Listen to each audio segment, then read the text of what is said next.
السلام علیکم ورحمۃ اللہ وبرکاتہ۔ فنڈامنٹل آف اسلامک اسٹڈیز کے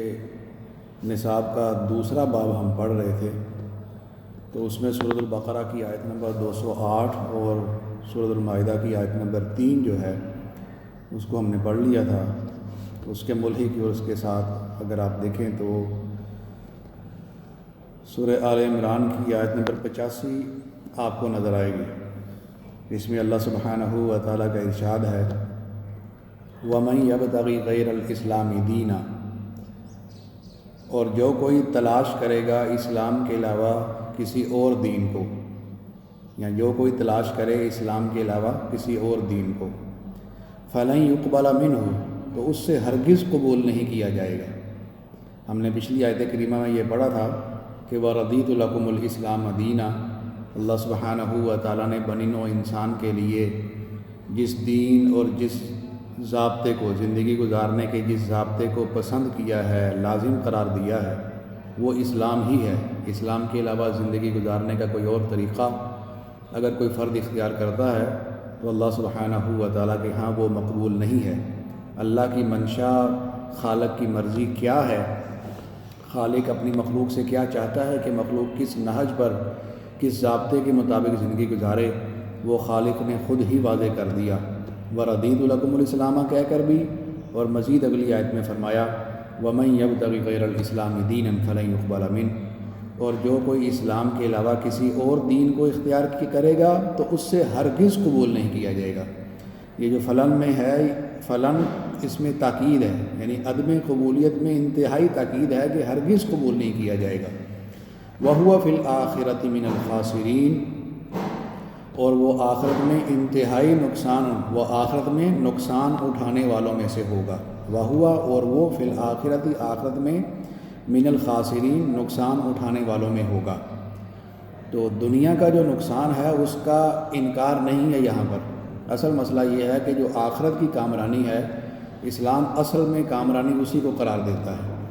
اور آخرت کی جو ناکامی ہے وہی سب سے بڑی ناکامی ہے۔ تو سب سے بڑی ناکامی اور سب سے بڑی نامرادی سے وہ شخص دوچار ہوگا، سب سے بڑھ کر خسارہ اس کا ہوگا، اور انتہائی قابل رحم اور پتلی حالت اس فرد ہی کی ہے سب سے بڑھ کر، کہ جس کا آخرت میں نقصان ہو گیا اور اللہ سبحانہ و تعالیٰ کی ناراضگی اس کو مل گئی۔ تو اس آیت کریمہ کا ترجمہ یہ ہے کہ جو کوئی اسلام کے علاوہ کسی اور دین کو تلاش کرے گا فَلَن يُقْبَلَ مِنْهُ، تو اس سے ہرگز قبول نہیں کیا جائے گا، اور وہ آخرت میں نقصان اٹھانے والوں میں سے ہوگا۔ میں نے آپ کو اس نصاب کے بالکل ابتدا میں ہی گزارش کر دی تھی کہ آپ دین یار کا جو رسالہ ہے تو اس کو سافٹ یا ہارڈ فارم میں کہیں سے ارینج کر کے اس کو پڑھیں آپ۔ سافٹ میں ایزیلی اویلیبل ہے، سید ابو العالیٰ مودودی رحمۃ اللہ علیہ کا رسالہ ہے دین یاد کے نام سے، تو اس میں اس کے حوالے سے آپ کو بنیادی چیزیں مل جائیں گی، اور اس باب کے شروع میں جو ہیڈنگز ہیں وہ بھی ان کا اکثر و بیشتر جو حصہ ہے وہاں سے ہی لیا گیا ہے، اور اس کے دلائل کے طور پر یہ جو آیات ہیں یہ اب میں آپ کو پڑھا رہا ہوں۔ اگلی آیت کریمہ میں ارشاد ربانی ہے وَمَن يُسْلِمْ وَجْهَهُ إِلَى اللَّهِ، اور جو کوئی سپرد کر دے اپنے آپ کو اللہ کے۔ وجہ کا لفظی معنی تو چہرہ ہوتا ہے، اور چہرہ جو ہوتا ہے تو بعض اوقات یہ لفظ بول کر پوری شخصیت جو ہے وہ مراد لی جاتی ہے۔ عربی زبان میں اس کی کثیر مثالیں موجود ہیں کہ چہرے کا لفظ بول کر پوری ذات مراد لینا، تو اس کی مثالیں موجود ہیں۔ کل من علیہا فان ویبقى وجہ ربک ذو الجلال والاکرام، کہ ہر کسی کے اوپر فنا ہے، اللہ سبحانہ و تعالیٰ کی جو ذات ہے وہ باقی رہنے والی ہے۔ تو یہاں پر دیکھیں وجہ کا جو لفظ ہے وہ بولا گیا، صرف چہرہ اگر اس یہاں ترجمہ کریں گے تو بہت گناہ ہو جائے گا کہ اللہ سبحانہ و تعالیٰ کا چہرہ باقی نہیں، اللہ کی پوری جو ذات ہے، جیسے اس کی شان کو لائق ہے، وہ ساری کی ساری باقی رہنے والی ہے اور ہر کسی کے اوپر فنا ہے۔ تو ایسے ہی وَمَن يُسْلِمْ وَجْهَهُ، لفظی ترجمہ تو یہ ہے کہ جو کوئی سپرد کر دے اپنے چہرے کو، اصل میں اپنے آپ کو پوری طور پر یہاں مراد ہے، سپرد کرنا اس کا ذکر ہو رہا ہے کہ جو کوئی سپرد کرے۔ اور یسلم جو ہے آپ دیکھیں سین لام میم اس کا مادہ ہے، یہ جو لفظ آپ کے سامنے اسلم یسلم سے، اسلم یسلم اسلام، تو اسلام کا جو لفظی معنی اور مفہوم ہے وہ آپ نے وہاں سے پڑھ لیا ہوگا، میں نے بھی آپ کو گزارش کی تھی کہ اس کا جو لغوی معنی ہے اس کے اندر سرنڈر کرنا، اطاعت اختیار کرنا، کسی کی بالادستی کو تسلیم کر لینا، تو یہ اس کے لغوی معنی اور مفہوم کے اندر داخل ہے۔ تو وہی معنی یہاں پر ہم کر رہے ہیں کہ وَمَن يُسْلِمْ وَجْهَهُ إِلَى اللَّهِ، جو اپنے آپ کو اللہ سبحانہ و تعالیٰ کے سپرد کر دے، وَهُوَ مُحْسِنٌ، اس حال میں اللہ سبحانہ و تعالیٰ کے سپرد کرے کہ وہ نیکی اور بھلائی کا ارادہ کرنے والا ہو، یعنی اپنے خشوع قلب کے ساتھ، دل کی حاضری کے ساتھ، پورے اخلاص کے ساتھ، یہ نہ ہو کہ جو ظاہر ہے وہ اس کا احکامات شرعیہ اور احکامات ربانی کی تعمیل میں لگا ہے، اور منشا اور اس کی جو مراد ہے وہ نیکی کا حصول، اللہ سبحانہ و تعالیٰ ہی کی رضا کے حصول کے علاوہ کچھ اور چیز ہو، ایسی صورتحال نہ ہو، بلکہ وہ نیکی اور بھلائی کا ارادہ کرنے والا ہو۔ اس حال میں وہ اپنے آپ کو اگر کوئی اللہ سبحانہ و تعالیٰ کے سپرد کر دے گا تو کیا ہوگا؟ فرمایا فقد استمسک بالعروۃ الوثقی، تو تحقیق فی تو قد تحقیق بھی کہتے ہیں کسی شے کو پختگی کے ساتھ اور سختی کے ساتھ ثابت کرنے کے لیے، یعنی اگلا جو مضمون ہے وہ بالکل سچا ہے اور درست ہے۔ تو تحقیق استمسک بالعروۃ الوثقی، اس کا ہاتھ ایک مضبوط کڑے کو پڑ گیا۔ یہ جو گول کڑا ہوتا ہے نا، اس کو اس پس منظر میں سمجھیں کہ ایک انسان جو ہے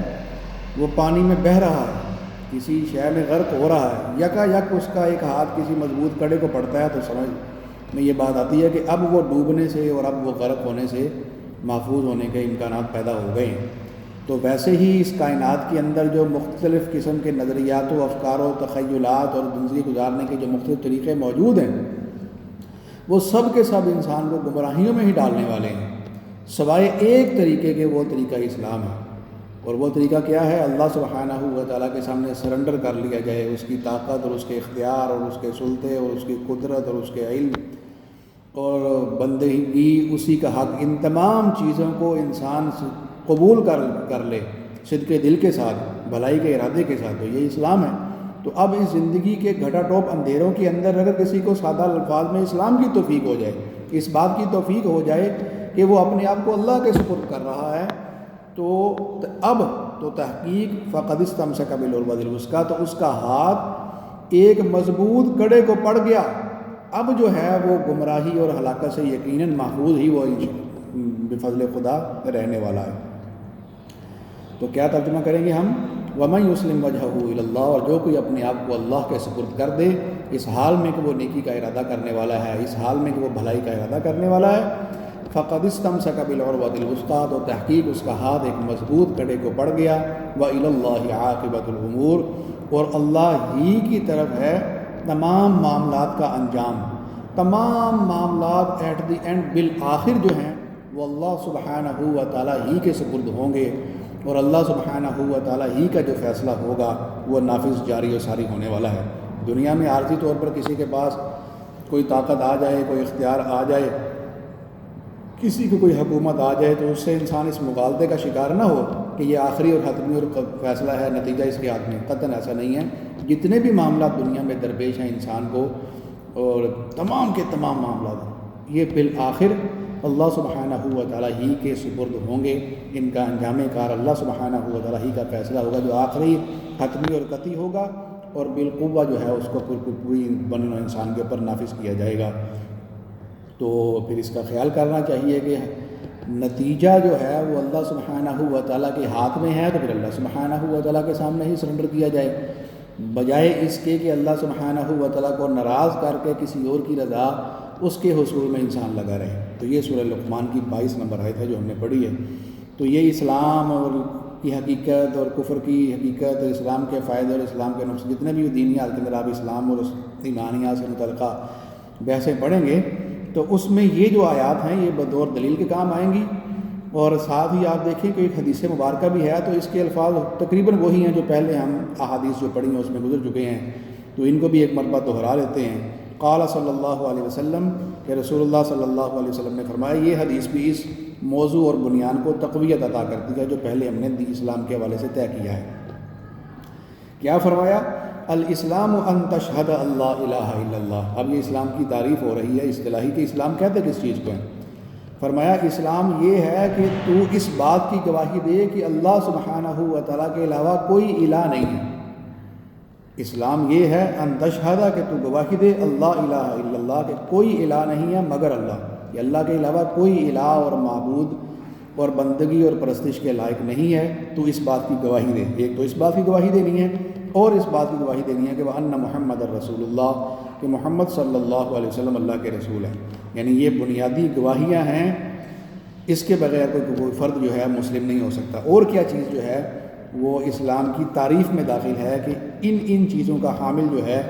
وہ موافق حدیث مسلم کہلائے گا۔ ایک تو اللہ سبحانہ و تعالیٰ ہی کا معبود ہونا، اس کی توحید کی گواہی، محمد الرسول اللہ صلی اللہ علیہ وسلم کی نبوت اور رسالت کی گواہی، اور آگے کیا ہے وَتُقِيمَ الصَّلَاةَ۔ اب یہ بڑی اہم بات ہے، اور تو نماز قائم کرے۔ یہ رسول اللہ صلی اللہ علیہ وسلم اسلام کی تعریف میں جو ہے اس کا بیان فرما رہے ہیں، نماز کے قیام کا، اور نماز کا جو فرضیت کا انکار ہے اور جو عمل میں سستی ہے، اس کے حوالے سے جو فرق ہے وہ بنی الاسلام علی خمس والی حدیث کے اندر میں بیان کر چکا ہوں، اس کو دوبارہ آپ سن لیں۔ وَتُقِيمَ الصَّلَاةَ، اور تو نماز قائم کرے، وَتُؤْتِيَ الزَّكَاةَ، اور تو زکوٰۃ ادا کرے، وَتَصُومَ رمضان، اور تو رمضان کے روزے رکھے۔ یہ ساری وہ چیزیں ہیں جو اسلام کی تعریف میں داخل ہیں۔ وَتَحُجَّ الْبَيْتَ، اور تو بیت اللہ کا حج کرے، کب؟ ان استطاعت الیہ سبیلا، اگر اس تک پہنچنے کی تیرے پاس استطاعت اور طاقت ہو۔ اور تو بیت اللہ کا حج کرے اگر تجھ میں اس تک پہنچنے کی استعداد اور طاقت اور صلاحیت ہو، اگر یہ ہو تو پھر تو بیت اللہ کا حج کرے۔ تو یہ ساری چیزیں مل کر جو ہیں اسلام کی تعریف میں داخل ہوتی ہیں، اس حدیث کے موافق جو صحیح مسلم کے اندر موجود ہے۔ السلام علیکم ورحمۃ اللہ وبرکاتہ۔